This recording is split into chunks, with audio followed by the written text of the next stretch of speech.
শুভেচ্ছা। দেশের সংবাদে স্বাগত জানাচ্ছি সুমাইয়া সাজ্জাদ। শুরুতেই সংবাদ শিরোনাম।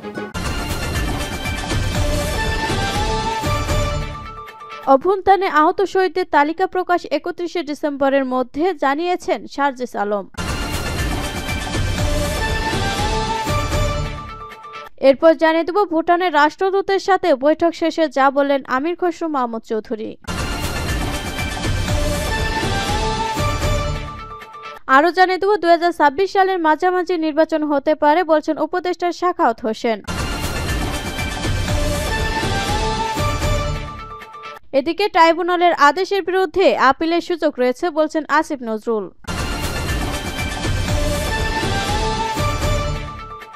আরও থাকছে জ্বালানি তেলের দাম ১০-১৫ টাকা কমানো সম্ভব বলছেন সিপিডি। এবং সর্বশেষ জানিয়ে দেব ব্যাটারি চালিত রিকশা চালকদের সেনাবাহিনীর ধাওয়া। শিরোনাম শুনলেন, এখন বিস্তারিত। তবে তার আগে ভিডিওটিতে একটি লাইক, কমেন্ট, শেয়ার করে সবাইকে দেখার সুযোগ করে দিতে বিশেষ অনুরোধ রইল। অভ্যুত্থানে আহত শহীদদের তালিকা প্রকাশ ৩১ ডিসেম্বরের মধ্যে বলছেন সার্জিস আলম। বৈষম্য বিরোধী ছাত্র আন্দোলনের সমন্বয়ক ও জুলাই শহীদ স্মৃতি ফাউন্ডেশনের সাধারণ সম্পাদক সার্জিস আলম বলেছেন, অভ্যুত্থানের শহীদ ও আহতদের তালিকা যাচাই বাছাই করে ৩১ ডিসেম্বরের মধ্যে প্রকাশ করা হবে। বৃহস্পতিবার দুপুর ২টায় রাজধানীর বিএসএল ভবনের সামনে জুলাই শহীদ স্মৃতি ফাউন্ডেশন ও স্বাস্থ্য মন্ত্রণালয়ের উদ্যোগে বৈষম্য বিরোধী আন্দোলনের আহতদের চিকিৎসা পুনর্বাসনের রোডম্যাপ নিয়ে সংবাদ সম্মেলন করে তিনি এসব কথা বলেন। তিনি বলেন, তালিকা প্রণয়ন ও কার্যক্রম এখনো অব্যাহত। শহীদ পরিবার যারা রয়েছে তাদের তথ্য সংগ্রহ করা সহজ, যারা আহত রয়েছে তাদের তথ্য ভেরিফাই করা একটু কষ্টকর। আমরা নভেম্বরের মধ্যে তথ্য সংগ্রহ শেষ করব, ৩১ ডিসেম্বরের মধ্যে পূর্ণাঙ্গ তালিকা প্রকাশ করব। ভুটানের রাষ্ট্রদূতের সঙ্গে বৈঠক শেষে যা বললেন আমির খসরু মাহমুদ চৌধুরী। বিএনপির স্থায়ী কমিটির সদস্য আমির খসরু মাহমুদ চৌধুরী জানিয়েছেন, ভুটানের রাষ্ট্রদূতের সাথে ঘণ্টাব্যাপী আলোচনা হয়েছে। ভুটানের সাথে আমাদের বাণিজ্যিক বিষয়টি বড় পরিসরে নিয়ে যেতে চাই। আমরা বলেছি এখানে একসাথে কাজ করার সুযোগ আছে। আলোচনায় সার্কের বিষয়টা গুরুত্ব পেয়েছে, এটাকে কিভাবে কার্যকর করে এগিয়ে নিতে পারি। বৃহস্পতিবার সকালে বৈঠক শেষে সাংবাদিকদের প্রেস ব্রিফিং এ তিনি একথা জানান। এর আগে সকাল ১১টায় বিএনপি চেয়ারপারসনের গুলশানের রাজনৈতিক কার্যালয়ে ভুটানের রাষ্ট্রদূত রিনচেন কুয়েনসিলর সাথে বিএনপির প্রতিনিধি দলের বৈঠক অনুষ্ঠিত হয়। বৈঠকে বিএনপির মহাসচিব মির্জা ফখরুল ইসলাম আলমগীর, স্থায়ী কমিটির সদস্য আন্তর্জাতিক উপদেষ্টা কমিটির সদস্য আমির খসরু মাহমুদ চৌধুরী, সাংগঠনিক সম্পাদক ও চেয়ারপারসন সহ আন্তর্জাতিক বিষয়ক কমিটির সদস্য শেমা ওয়াহিদ উপস্থিত ছিলেন। ২০২৬ সালের মাঝামাঝি নির্বাচন হতে পারে বলছেন উপদেষ্টা সাখাওয়াত। অন্তর্বর্তী সরকারের নৌ পরিবহন, শ্রম ও কর্মসংস্থান মন্ত্রণালয়ের উপদেষ্টা ব্রিগেডিয়ার জেনারেল অবসরপ্রাপ্ত এম সাখাওয়াত হোসেন বলেছেন, প্রয়োজনীয় সংস্কার শেষে ২০২৬ সালের মাঝামাঝি কাঙ্ক্ষিত ত্রয়োদশ জাতীয় নির্বাচন হতে পারে। Discussion on democratic callers and rebuilding of Bangladesh শীর্ষক এই সম্মেলনে হাউস অব লর্ডসের সিনিয়র সদস্য আলেকজান্ডার চার্লস কালাইন কিউসি সভাপতিত্ব করেন। ভয়েস ফর বাংলাদেশের প্রতিষ্ঠাতা ও ব্রডকাস্টার আতাউল্লাহ ফারুক অনুষ্ঠান সঞ্চালনা করেন। এতে প্রধান অতিথি ছিলেন এম সাখাওয়াত হোসেন। সম্মেলনে ৫ আগস্টের আগে ও পরে বাংলাদেশের রাজনৈতিক পরিস্থিতি, মানবাধিকার ও ভবিষ্যৎ নিয়ে আলোচনা করেন আলোচকেরা। এ সময় গত ১৫ বছর ফ্যাসিস্ট বিরোধী অবস্থানে পাশে থাকায় যুক্তরাজ্যের রাজনৈতিক ব্যক্তিত্ব এবং মানবাধিকার নিয়ে কাজ করা সবাইকে ধন্যবাদ জানান ভয়েস ফর বাংলাদেশের প্রতিষ্ঠাতা আতাউল্লাহ ফারুক। সম্মেলনে বাংলাদেশের পোশাক রপ্তানি কার্যক্রম স্বাভাবিক রাখতে সরকারকে প্রয়োজনীয় পদক্ষেপ নিতে আহ্বান জানান লেবার দলীয় বাংলাদেশি বংশোদ্ভূত ব্রিটিশ এমপি রূপা হক। সাবেক ব্রিটিশ মন্ত্রী পল স্কলি বলেন, বাংলাদেশে যে মানবাধিকার লঙ্ঘন হয়েছে তার সঠিক তদন্ত শেষে যথাযথ বিচারের ব্যবস্থা করতে হবে, যাতে করে এ ধরনের ঘটনার পুনরাবৃত্তি না হয়। লন্ড হুসাইন তার বক্তব্যে বলেন, বাংলাদেশের অন্তর্বর্তী সরকার সব সংস্কার এবং সুষ্ঠু নির্বাচনের জন্য যুক্তরাজ্যের কাছ থেকে সব ধরনের সহায়তা পাবে। সন্ত্রাসী সংগঠন হিসেবে ছাত্রলীগকে নিষিদ্ধের আহ্বান জানান মানবাধিকার সংস্থা অ্যামনেস্টি ইন্টারন্যাশনাল দক্ষিণ এশিয়ার সাবেক প্রধান আব্বাস ফয়েজ। এছাড়া সম্মেলনে আলোচক হিসেবে অংশ নেন আন্তর্জাতিক মানবাধিকার বিষয়ক আইনজীবী মাইকেল পোলাক, আইনজীবী নাজির আহমেদ প্রমুখ। বাংলাদেশি বংশোদ্ভূত রাজনীতিবিদ, সাংবাদিক, আইনজীবী, মানবাধিকার কর্মী সহ আরো অনেকে উপস্থিত ছিলেন। ট্রাইব্যুনালের আদেশের বিরুদ্ধে আপিলের সুযোগ রয়েছে বলছেন আসিফ নজরুল। বিচারিক শুদ্ধতার জন্য আন্তর্জাতিক অপরাধ ট্রাইব্যুনালে অন্তর্বর্তীকালীন আদেশের বিরুদ্ধে আপিলের বিধান রাখা হয়েছে বলে জানিয়েছেন আইন উপদেষ্টা ডক্টর আসিফ নজরুল। বৃহস্পতিবার 21শে নভেম্বর সকালে আন্তর্জাতিক অপরাধ ট্রাইব্যুনাল পরিদর্শন শেষে আন্তর্জাতিক অপরাধ ট্রাইব্যুনাল সংশোধন আইন 2024 অনুমোদন বিষয়ে জানতে চাইলে সাংবাদিকদের একথা জানান তিনি।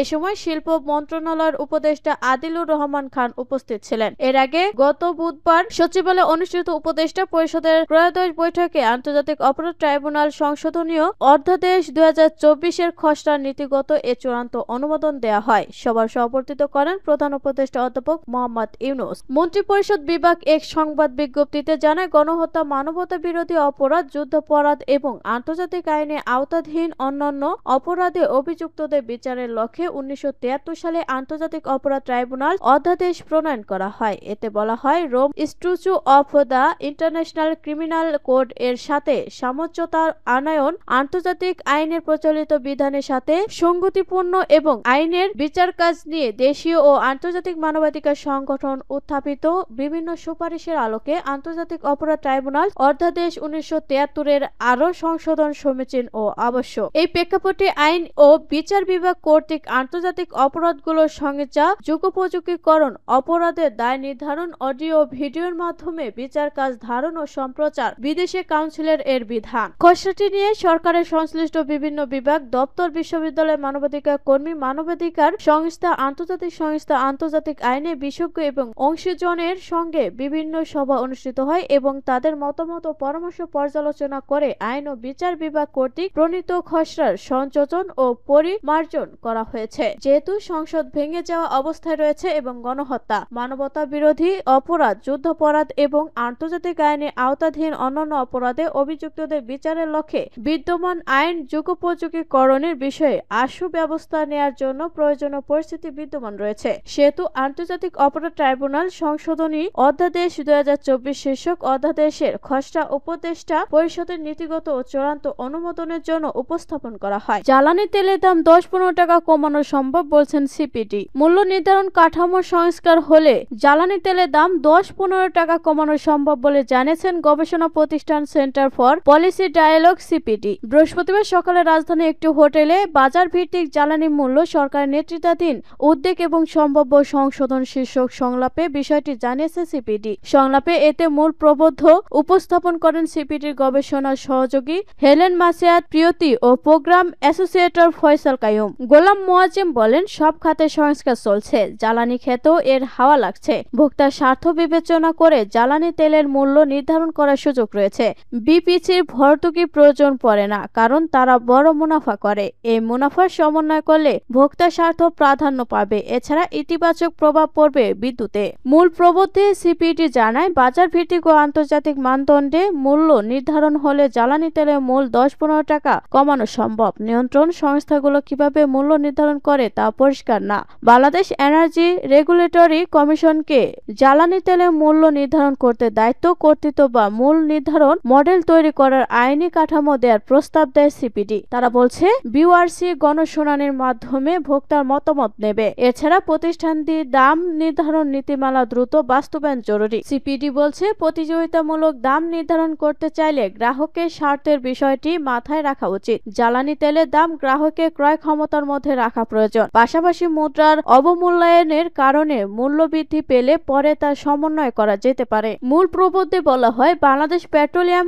কর্পোরেশনের বিপিসি কোনো মডেল বা কোনো আইনে জ্বালানি দাম নির্ধারণ করে তা পরিষ্কার নয়। দাম নিয়ে ভোক্তাও স্বচ্ছতা বোধ করে না। 2015 সাল থেকে তারা ভর্তুকি পায় না, কেননা তারা মুনাফা করে জ্বালানি তেলের মূল্য বাড়িয়ে ক্ষতি সমন্বয় করে। ব্যাটারি চালিত রিক্সা চালকদের সেনাবাহিনীর ধাওয়া। রাজধানীর বিভিন্ন এলাকায় সকাল থেকে সড়ক অবরোধ করে জনদুর্ভোগ সৃষ্টি করেছে ব্যাটারি চালিত রিক্সা চালকরা। মহাখালীতে রেল লাইন অবরোধ করায় বন্ধ হয়ে যায় ট্রেন চলাচল। তাতে সরিয়ে দিতে ধাওয়া দিয়েছে সেনাবাহিনীর সদস্যরা। বৃহস্পতিবার দুপুরে মহাখালী রেলক্রসি এলাকায় ব্যাটারি চালিত রিক্সা চালকদের ধাওয়া দেওয়া হয়। এতে রেল লাইন ছেড়ে অন্যত্র সরে যান বিক্ষোভকারীরা। মঙ্গলবার ঢাকা মহানগর এলাকায় 3 দিনের মধ্যে ব্যাটারি চালিত রিক্সা চলাচল বন্ধের নির্দেশ দেন হাইকোর্ট। একই সঙ্গে ব্যাটারি চালিত রিক্সা চলাচল বন্ধে কর্তৃপক্ষের নিষ্ক্রিয়তা কেন বেআইনি হবে না তা জানতে চেয়ে রুল জারি করেন আদালত। এরপর টানা 2 দিন রাজধানীতে সড়ক অবরোধ করে বিক্ষোভ করেছেন অটোরিকশা চালকরা। দ্বিতীয় দিনের মতো বৃহস্পতিবার সকাল থেকে রাজধানী মহাখালী, মোহাম্মদপুর, মিরপুর, গাবতলী ও ডেমরা এলাকায় রিকশা চালকরা জড়ো হন। এতে এসব এলাকায় তীব্র যানজটের সৃষ্টি হয়েছে। এতে যান চলাচল বন্ধ হওয়ার ভোগান্তিতে পড়েছেন ঢাকাবাসী। সরেজমিনে দেখা গেছে, রাজধানীর মহাখালী এলাকায় রেলক্রসি এলাকা, কল্যাণপুর, আগারগাঁও, পল্লবী এলাকায় সড়ক অবরোধ করে আন্দোলন করেছেন ব্যাটারি চালিত রিকশা চালকরা। তারা সবাই মিরপুর 10 নম্বরে জড়ো হবেন বলে জানা গেছে। এদিকে গাবতলীর প্রবেশ মুখে ব্যাটারি চালিত রিকশা চালকদের বিক্ষোভ চালায় যানবাহন ঢাকার রাজধানীর ঢুকতে ও বের হতে পারছে না। তেজগাঁও জোনের সহকারী কমিশনার শাহ মোস্তফা তারিকুজ্জামান জানান, সকাল 10:30টার দিকে মহাখালী বাস স্ট্যান্ডে ও রেলগেট এলাকায় ব্যাটারি চালিত রিকশা চালকরা সড়ক অবরোধ করে বিক্ষোভ শুরু করেন।